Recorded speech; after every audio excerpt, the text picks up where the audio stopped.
Welcome to Voices in My Head, the official podcast of me, Rick Lee James. I'm a recording artist, a singer, a songwriter, an author, a worship leader, and an ordained minister in the Church of the Nazarene.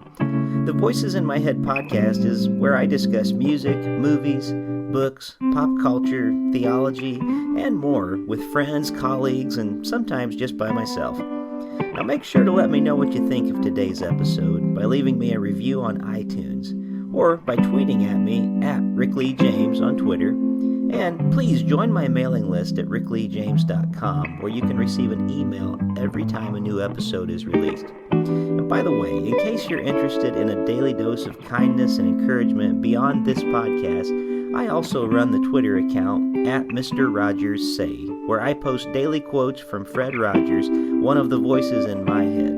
Well, I guess that's it for the intro, so sit back, relax, and listen to the latest episode of Voices in My Head. Welcome back to Voices in My Head. As always, I'm your host, Rick Lee James, and I'm so grateful that you can be here with us for another great conversation today.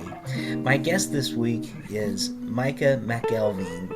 He has a great new book called Dying for Purpose, Light for the Lost, Directions for the Found. Let me tell you a bit about Micah as we begin. In 1995, Micah McElveen learned life was a vapor when he broke his neck in a near-fatal surfing accident at the age of 15. Unable to play football, his road to recovery was filled with numerous challenges and a painful recovery while learning to walk again. Awakened by that experience and more, he had the vision to help alleviate poverty and multiply disciplines, which led to the development of Vapor Ministries, which we will hear more about today. His new book, Dying for Purpose, demonstrates to readers how surrendering to God's plan can lead them to a place of crystal clarity as it relates to family, friendships, finances, and their spiritual walk and giving back. So we are so excited to be able to have a conversation with Micah today. Micah McElveen, welcome to Voices in My Head. Hey, great to be here with you today. Well, I'm so glad to have a chance to visit with you this morning. I'm amazed not only by your story, but by the way that you're allowing, I guess, the God story in the midst of it too, the way that you tell the story with God's hand being so present, I think in a way that many people would probably have a hard time seeing it in some ways. And yet you seem to be finding such a faithful way to tell this story and to use your pain and the struggles you've been through as a way of healing and help to others. So I'm grateful for the chance to be able to speak with you today and to let you share with my listeners today some of your story if they've never had the chance, or maybe if they've heard you before, this will be a chance for them to just hear it again and be encouraged and inspired. I wonder if we could start today by, could you just tell us a little bit about your life before the surfing accident happened and lead us up to that point? Just let us know a little bit about who you were I guess it was pre-1995 in that era. Yeah, I think the really kind of the pertinent information really revolves around my posture of wanting to do life my way, right? That instead of it being a stewardship, it was I wanted to captain the ship. It was my life, my money, my time, my choices, me, right? Culture says do you, and I was all about that. And so my personal aspirations really revolved around, my own glory and fame, and sports were my ticket to get there. And of course, wanted to live the high life, the money and all the stuff that would come with succeeding in sports. And so the posture I had was, hey, I believe God's real, and I believe, Jesus is supposed to be our Savior, but I wanted to be Lord. And my gig, my game is football, basketball, baseball. I'm going to be light-skinned Deion Sanders, prime time, big time, all about me and ESPN. So that's really where I had the space I had entered, an obsession and an idolatry of sorts that really rallied around taking something that I did ball sports and it becoming who I was in a consuming way. And you were you were 15, I believe, at this time. Yeah. So, Yeah. yeah, okay. But So, yeah. and at the same time, that's not, I guess, completely out of the realm of what a lot of 15-year-olds are thinking about Hmm. probably at that age. They're thinking about sports and girls and money and video games and just whatever. It's kind of a 15-year-old thing when it happens. But then Yeah, and I would say in my particular situation, my father coached high school football for 18 years, was an wow. athletic director, head football coach. My sisters played 5 sports in 8th grade. All my brothers and sisters played college ball, and I was just uniquely athletic. So Wow. so by the time, I mean, the things that I was exposed to, the things that I got to do at a young age, and how athletic I was naturally, quarterback, free safety, pitcher, shortstop, it was on that fast track and had the kind of the DNA and the family Yeah. surroundings, all that stuff. And so for me, it was more consuming than your average situation. And my father Wow. could see it. And Wow. after a football practice, he was, head coach and athletic director. He just came up to me and he said, "Son," he said, "you have the talent to play at the next level. I've coached against some of the greats." But he said, "Life isn't about a game. Hmm. God's made you on purpose for his purpose. And success is selling out to his plan for your life." Wow. And to be honest with you, my father's words offended me and they Hmm. crystallized an internal tension. And I took that wrestling match to bed one night about 2 a.m. And I stood up in my room and I said, "God, this is my life. Leave me alone." And so there was a unique obsession and corresponding skill, even though I was young.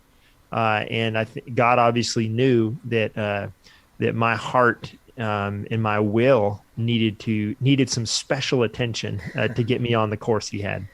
Well, that sounds like the wisdom of an amazing father too, and there are a lot of I guess I would say sports parents today that just want to do nothing but push their kids, and I think it's kind of an amazing thing that him being one who really did have the skill to push you in that way, that he also wanted you to kind of keep your feet grounded too. That's kind of an amazing, kind of sounds like an amazing dad, to be honest. Agree. Yeah.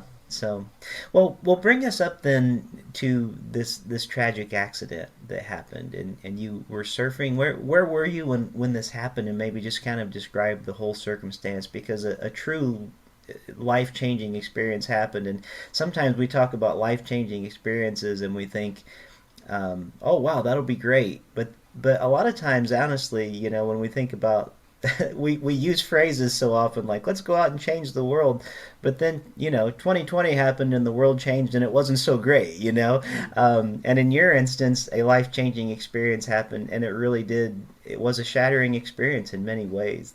So tell us about it. Yes. Well, so I think picking up where I left off there, you have a good understanding of the posture I was in, kind of my deal. God needed to break through, and then to your point, the specific circumstances surrounding it. We were actually at Inglewood Beach in the Gulf side of Florida.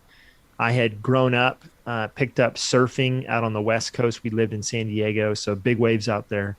We had moved with my dad's job out to Florida, and the only time you can ride waves out in that big pond we call the Gulf of Mexico is when, hurricanes come in and they kick up surf. And so Yeah. we went down to ride waves and there was massive beach break and the waves were just curling up and crashing out at breaking point, reforming, and then they land right on the sand. And so in order to get out to the breaking point, you had to get through these huge waves. And so my brother and I were racing down to the water so you could get out there first. And I was running as fast as I could, and I dove headlong into a huge breaker.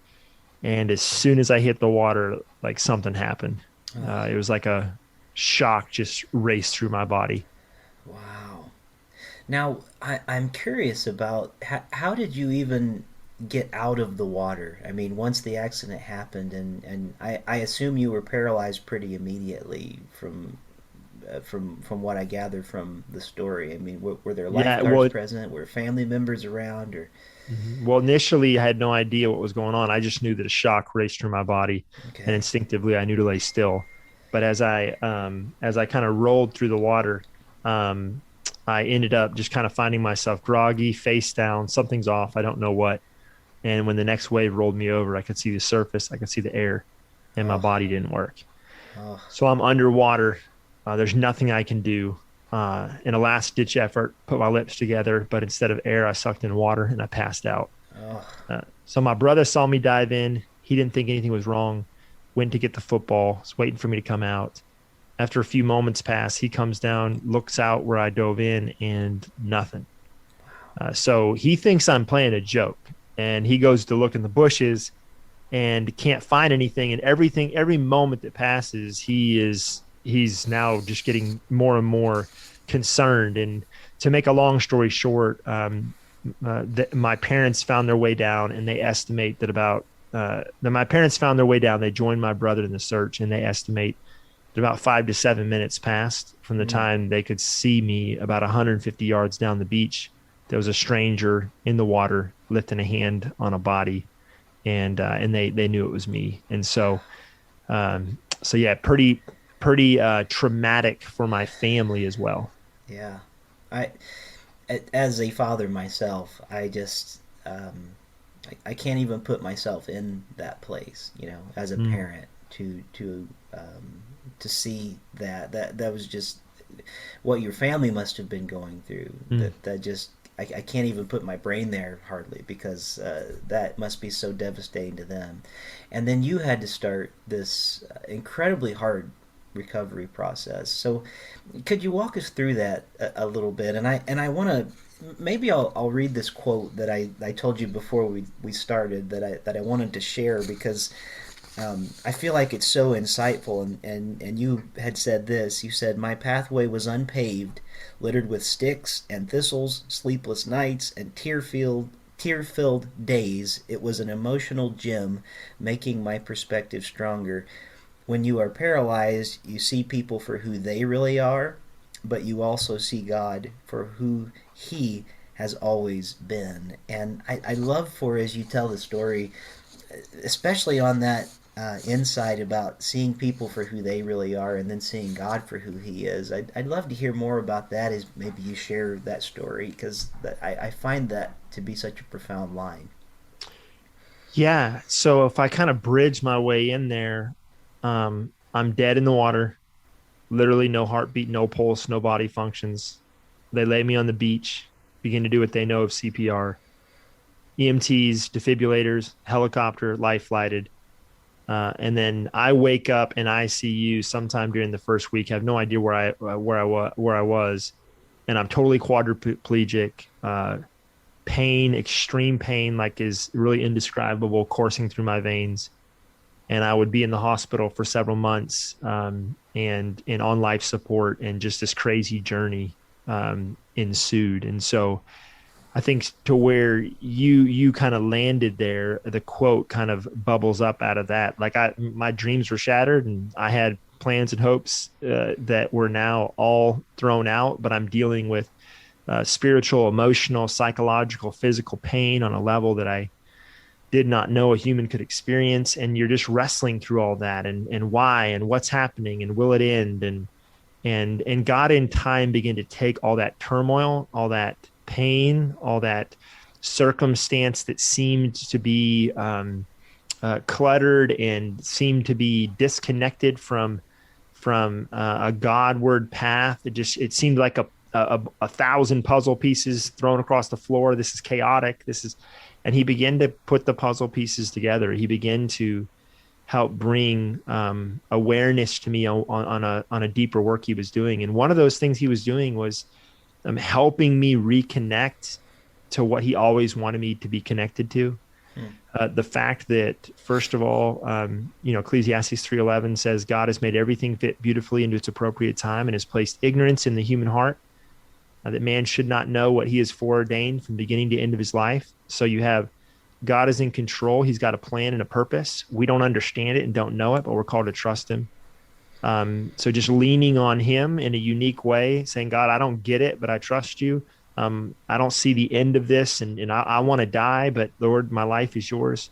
And then he also began to help connect me to not only the fact that he was trustworthy and I could lean on him, but there was a work that he wanted to do through me all along that I was to be yielded to. And in order to be more connected to that work of coming alongside the hurting, coming alongside the broken, serving those that are poor and disenfranchised, that I needed some brokenness myself. And so those two things began to be very, cast light on my path. Trust him, lean not on your own understandings. You can't make sense of this, but he's got it. And then let the experience he brings into your life open you up to better understanding of the hurts of others. And so to the person out there that is struggling, hurting, dealing with deep anxiety, depression, physical pain, it's you have a God, Emmanuel, who is with you, but he also has community for you. And there are people that have navigated challenging things that he has equipped to come alongside you. And that became for me, hey, I want to trust him. And then I want to focus on, instead of doing my thing, doing what he has for me to do effectively in the lives of the broken. And my brokenness helped me have a context for that. Wow, that's amazing. So I'm curious about this perspective as you're such a young person anyway at the time that was experiencing all this. You obviously couldn't see any of this coming, and it was just like the whole world probably collapsed in that moment. All your dreams probably of sports and things that you wanted to do in that way, as doctors would talk to you and would come in and say, this is what to expect in the coming days. What kinds of things were they telling you? And then what were you in your mind? Was there like a different path that you still saw for yourself from maybe what the doctors were saying or what you were seeing through therapy of because it seems like you don't just go from being a quadriplegic to probably where you are now very often. I wouldn't think we don't see that very often anyway. At least I don't. Yeah. So the doctors were broad in their prognosis. What I was physically experiencing, shattered four vertebrae, totally quadriplegic, couldn't even breathe on my own, tubes in my nose and my throat, on life support. So that was the reality of it. And they'd put me in a halo vest. So I had 4 screws drilled into my head, and I was in traction for basically 6 months. So what they knew in front of me was, hey, this is bad. And the cervical cord was swelled intensely. And there's so many unknowns when you have that kind of trauma in there. So they didn't give, hey, he's forever never going to move. And they also were careful not to paint too hopeful of a picture. So, Right. but the prognosis wasn't good. Like, hey, look, and they basically said, in the first 3 months, whatever he gets back will probably be his biggest progress. And then after the first year, really he's going to be where he's going to be more than likely. And we really can't predict that, but, and so, yeah, I think for me personally, the phases that I was walking through, I'm so consuming that information, I'm experiencing what I'm experiencing, and it was a mixed bag. So there were times, especially the first portion of ICU, where I just wanted to be relieved of this earthly vessel, this body, right? It's just death was what I wanted. The pain was extreme. And then it began to pivot. So I just wanted to go back. So I would dream about, playing ball. I would dream about lifting my arms above my head, because I couldn't touch my face. I couldn't take care of myself. And so I dream about getting mobility back. And then there would be times where it's just like, man, I'm stuck in this and I'm going to be bound forever. And then that would want to take me back to, I just don't want to be here. And then there would be times where it would say, you know what? Hey, I'm going to overcome this. Like it's, so it's just a real mix. In time, just begin to lean on God. You can do all things. And I want to pair my faith with your ability.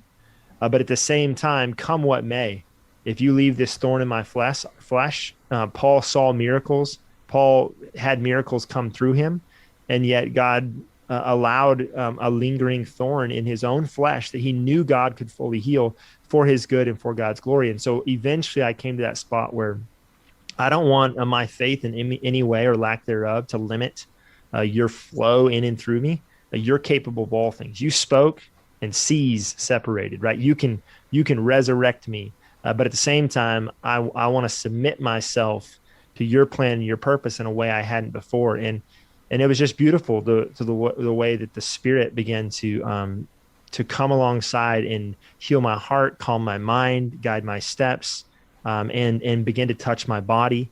And I do have some paralysis today, but man, he's brought me so far, and he's given us purpose, and he's given me a wife that doesn't care about my skinny arms and deals with my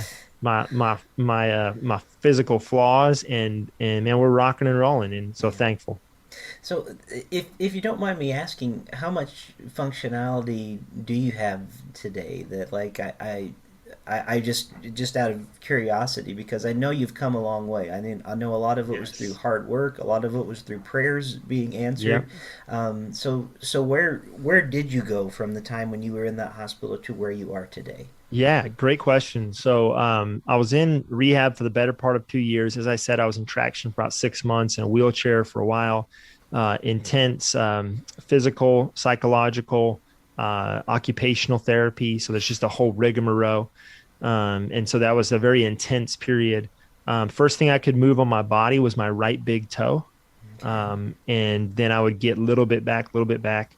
And so over the years, God has brought more and more back. And so today, it would be hard for you to tell if you just saw me walking somewhere, but if you looked close, I have about 30% of my left arm. So if you saw me with my shirt off, which you probably wouldn't want to do, there's not a lot of muscles around my shoulder. And but I have about 40% of my right arm, about 30% of my left arm. I do have some internal paralysis and a lack of feeling in some places, but man, I'm telling you, like I can work out. I played 4 years of college soccer. I played soccer in Africa. Can get around with my kids and friends. And so the way I look at it is yes, there's some limitations, but at the same time, I feel like there's nothing I can't find some way to do. It just kind of looks a little bit funny. Wow. As I hear you talking, even the phrases, you've even just used a few words that, you know, I'm sure no one would have even thought at the time. Soccer, kids, Hmm. you know, Yeah, yeah, that's right. Africa. I mean, even the prospect of maybe even visiting Africa would Hmm. have been out of the realm of possibility at that point. So there's so much to your story that we don't even have time to get into today. That I know people need to read the book to find out more in Dying for Purpose. But I do want to ask you about a phrase that actually keeps coming up. Tell us a little bit about this phrase that you use, God-led trouble, and talk to us a little bit about that.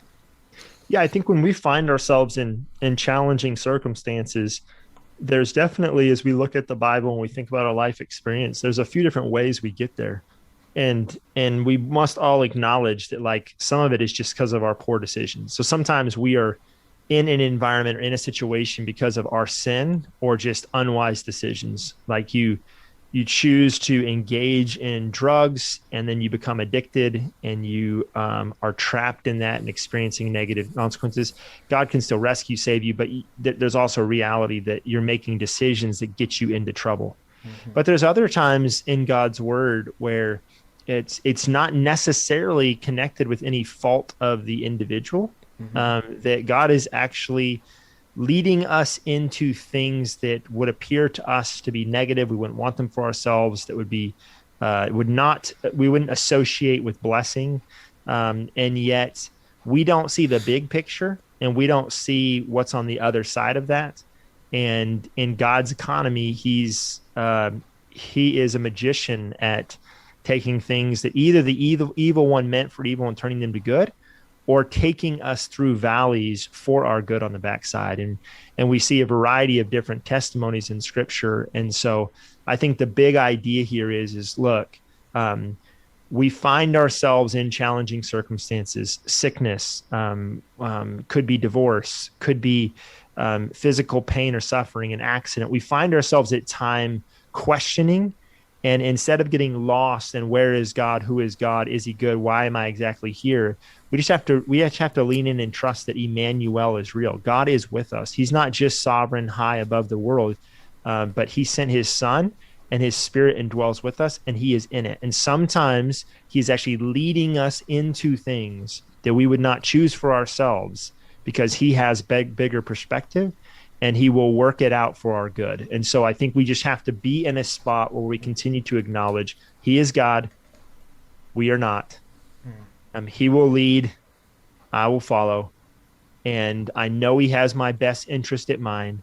He promises us blessing, but blessing does not always come to us in the ways that we would define blessing, but he will work it out. Wow. That's some really good insight for us. I so appreciate it. Well, yeah, I have a couple of more questions for you, and we might go Great. over the 30 minutes that I had allotted, if that's okay with you. Yes, But sir. there's just a couple of things that I still want to ask, and I know a lot of these people were just going to have to read the book for sure to find out more Yeah. information. And what people aren't going to be able to see because they're listening to this podcast right now, but you and I are on Zoom, I can see in your background right now. Mm, There's some pictures of some beautiful people that I assume mm, is in Africa, and it looks like some of them are praying and worshiping, and then there's these beautiful children that I can see in the background, and I know that is part of your story and part of your mm. ministry as well. And I would regret it deeply if we didn't get into some of that today and some of the ministry that you have going on there. So could you tell us about some of that and Vapor Ministries and what you have going on with that? Yeah. Who knew that God would break a stubborn young man's heart uh, in order to heal it and then show him that that brokenness was designed to help him better connect with people who are experiencing brokenness on a scale I never imagined. And so God birthed a ministry we now call Vapor Ministries, really based off of this idea that life is short. It's like a vapor, and Mm-hmm. we're going to spend it or we're going to invest it. We're going to waste it or we're going to use it on things that matter forever. And so we just began to see in God's word his heart for the lost, his heart for the poor. And I became convinced that I was to live my life meeting needs, right? Caring for the poor, feeding souls, advancing the gospel, and doing it in a way that elevates God. And Vapor Ministries is an expression of that. And amazing partners and donors have entrusted us with stewardship of finances and resources. And we now have a team of over 530 people around the globe serving hundreds of thousands of people, the poorest on planet Earth, serving water, food, education, health services, disciple making through sports, and then small business creation. So it's a social, spiritual, and economic impact model that is literally transforming some of the poorest communities in the world. Wow. And the vision he has given us is one that we believe over the next 10 years, as God brings more partners, that we will touch millions for the gospel of Jesus. So yeah, I look back and that God-led trouble was worth it. I don't want to break my neck again. I hope that he can teach me in ways that I'm less hard-headed in the future. But I wouldn't trade October 9th, 1996 for anything. It's in the top 3 best days of my life now, even though it was the worst day of my life. The day I died, I actually came alive, and that is bringing life to others, and I'm thankful for that. Wow. What a powerful testimony. Thank you for sharing that with us. And I do want listeners to know, and by the way, if it's okay with you, I did take a screenshot Come of on, the no problem. background Go because for it. I do want to, if I can, I'm going to try to put that on the web page whenever I release this podcast because I'd love for people to be able to see the pictures in the background that you have there. And we see your book, but we also see some of those beautiful pictures that I was telling about. And I also will make sure that in the show notes for today and on our website that we'll put links to your website and to your ministry in different places. But could you tell people, and I do have one more question after this, but I Yes, want sir. you to make sure and tell people the best way that if they want to find out more about your ministry, or say if they want to partner with you in your ministry, as you just said, in the next 10 years, you're hoping that more partners will come on to continue to see what God is birthing in you. Tell them the best way that they will be able to come on and be a part or to find out more about you and what you're doing and just to learn more about your ministry. Absolutely. So vaporministries.org, vapor, VAPOR ministries.org. There's ways to partner on there to donate. You can click the donate button. We are actively praying that God would bring more monthly donors, people that say, hey, I'll commit my $50 a month to drive the mission. So that's a great way to be involved. as far as getting to know more about myself and or the ministry, you obviously have the webpage there, but you can get the book at Amazon, Dying for Purpose. And the great thing is all proceeds go to the ministry. So I don't make any money off the book. The whole goal is to encourage people, to get people connected to their purpose. And then some people will want to learn more about the ministry because of it. And we want the ministry to win in that regard. Terrific. Well, great. And I know we have some great listeners that a lot of them do all that they can whenever they hear of opportunities like this. So to the Voices in My Head community, please check this out and do all you can. If God's laying this on your heart for to be a part of, maybe in 2022, something you want to come on board with, this might be something that could really be an opportunity for you. And I know that everybody, especially in the last couple years we've come through, people have maybe had less chance to connect in person in ways in their local churches that they would have liked to, and they're maybe looking for ways to find that are at a distance a little bit more, maybe with ministries like yours that are helping in places far away. So maybe this is an opportunity for them to be able to expand their outreach, in that way. So yes. I'm glad to be able to share about that. Well, we tell our team members, like, hey, we help people effectuate themselves into extreme poverty and make a difference. So if someone feels the Lord leading in that way, we'd be honored to partner with you and help you make a difference through us. Well, terrific. And well, let's pray for more help that way through this episode, and definitely.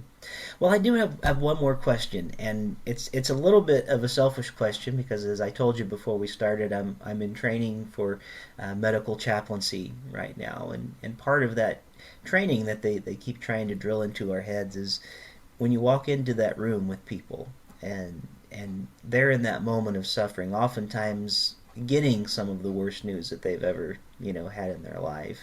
You walk into that room, and as a chaplain, it's not about you when you walk in, it's about that person when you walk into that place. And so my question that I have for you this morning is, as you look back and you think about those moments when you were dependent upon others, when you just received this very difficult, very heartbreaking, shattering news, in many ways. As you look back now, is there anything that you wish you would have gotten from others that you didn't get at that time? Or was there anything specifically that you did get from others that you could say, hey, if you know someone suffering is going through this is the best thing in the world you could do for them? I'd just love to, as a way of maybe in the thinking about how to serve best in the future. Yeah, I would say three things. I'd say empathy, sympathy, and levity. So coming alongside, if you have had a shared experience, and empathizing is meaningful. So people that would come in that had broken their neck and would sit down with me and say, hey, I don't know what the future is, but look, you're not forever going to be in this bed. Sympathy, like you don't have to go through the same trial in order to encourage someone in theirs. And lastly, levity. The Bible says the joy of the Lord is our strength. And when somebody is like submersed in or immersed in their own personal trial, like they just need to get out of their head sometimes. And so having people come in that were just like, hey, look, the joy of the Lord is our strength. I'm going to bring joy. We don't have to talk about all the struggles all the time. Like, buddies coming in and like, hey, remember those ballpark cards you clicked? Guess what? I got a Michael Jordan new White Sox card, and just getting your mind off of. So those would be the three things I would encourage. Come alongside somebody with empathy, sympathy, and levity. Like it's, even in challenge, it's good to be distracted by good things that he has made, that we can just remember that there's goodness around us, even in trouble. Great. Those are such good things for us to have today. Micah, this has been a real pleasure. Thank you for taking some time to visit today and for being a guest on Voices in My Head. I say this to my guests each time, and I'll say it to you, Micah McElveen, thank you for being one of the Voices in My Head this week. Thank you. Thank you for joining me here this week on Voices in My Head. I hope you'll visit me on my website at rickleejames.com, where you can find out more about me, get my music on vinyl and CD, follow my blog, and even schedule me for a concert or a speaking engagement. Better yet, even a book signing in your neighborhood. You can find all that and more at rickleejames.com. Also, it would mean a great deal to me if you could write a review of this podcast on iTunes. The more positive reviews that we receive, the more visible this podcast will be online. And now for the benediction. May the God of hope fill you with all joy and peace in believing, so that by the power of the Holy Spirit you may abound in hope. God bless you, and thank you for listening to Voices in My Head.